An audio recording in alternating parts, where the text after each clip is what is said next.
And staying on the policy direction speech by the Central Bank Governor, join us now as Abiodun Keikpe, Managing Director, Afrinvest Consulting.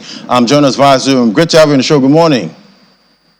Good morning, Ladi. Good morning. Thank you for having me here. Thank you for coming on. So we see the Central Bank Governor talked a lot about the banking industry right here in Nigeria. Talk to us about the pros and cons of recapitalizing the Nigerian banking sector and possible risks to that. Okay, good question. Maybe let's just take a step back and quickly, tap on the buttons where we're coming from and how did we get here, basically. This is not the first time Afrinvest is making a call for the banking sector to be recapitalized. In our 2022 banking sector report, we had actually made that call, very bold call. And that's coming from, when we look at the numbers from 2005, when the industry was last recapitalized, that exercise then put the recapitalization or capitalization requirement for the banks. There are three buckets. There is the regional, there is the national, and there is the international banking license in terms of the licensing bucket for the banking industry. It put the capitalization number then at 10 billion, 25 billion, and 50 billion respectively.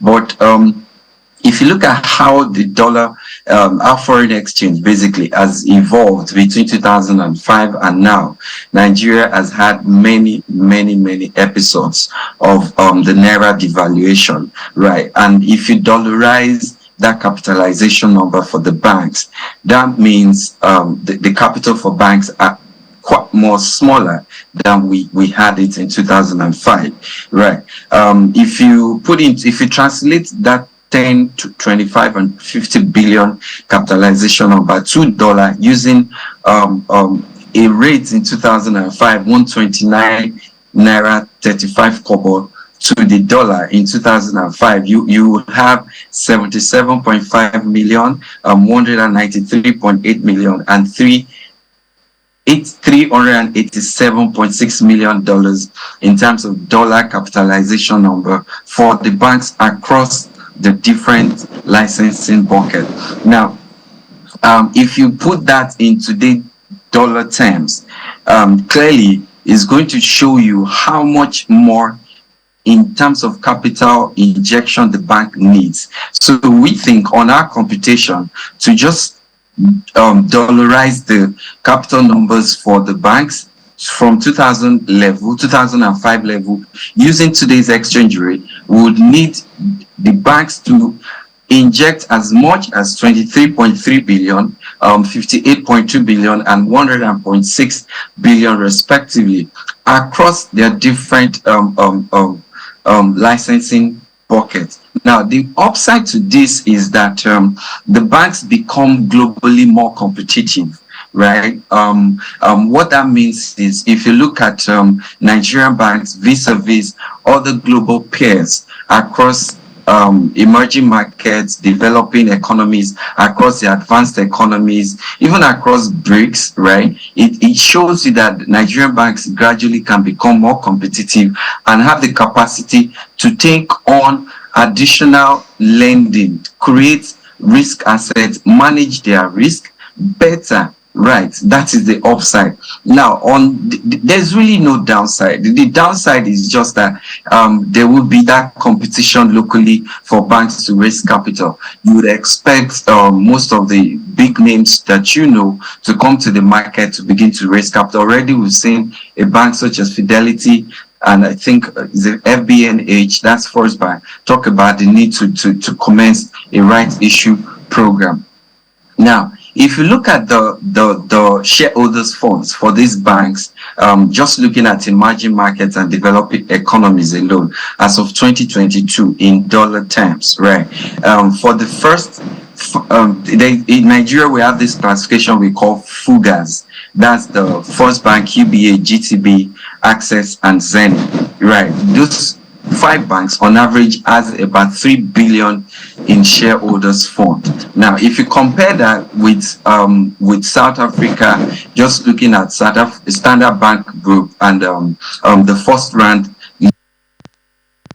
average of about 11.2 billion in shareholders $11.2 billion in shareholders' funds, compared to $2.3 billion for Nigerian banks, the first 5 biggest banks I called.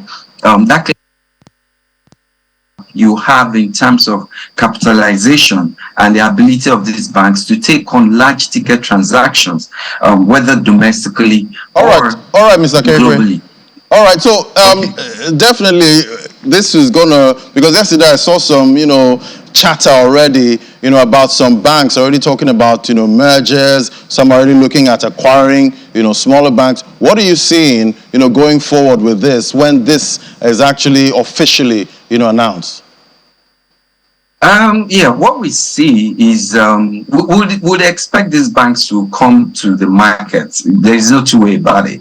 They're going to come to market to raise capital. Question is what sort of capital are they going to be looking at? A combination equity debt, equity alone, or debt alone? I mean, clearly it has to be in the minimum, best case scenario, equity capital raise. In a little bit much more base case scenario, a combination of equity and debt. Right. So that is the picture we're seeing, and this is more compelling if you're listening to what the CBN governor said, that for a $1 trillion economy that we are aiming at in a few years' time, we need to have a banking system that is strong enough to bank such an economy. So, which then buttresses the point about the need for this recapitalization exercise to happen. So, speaking to your question, right, would expect these banks to come into the market to begin to raise capital, either through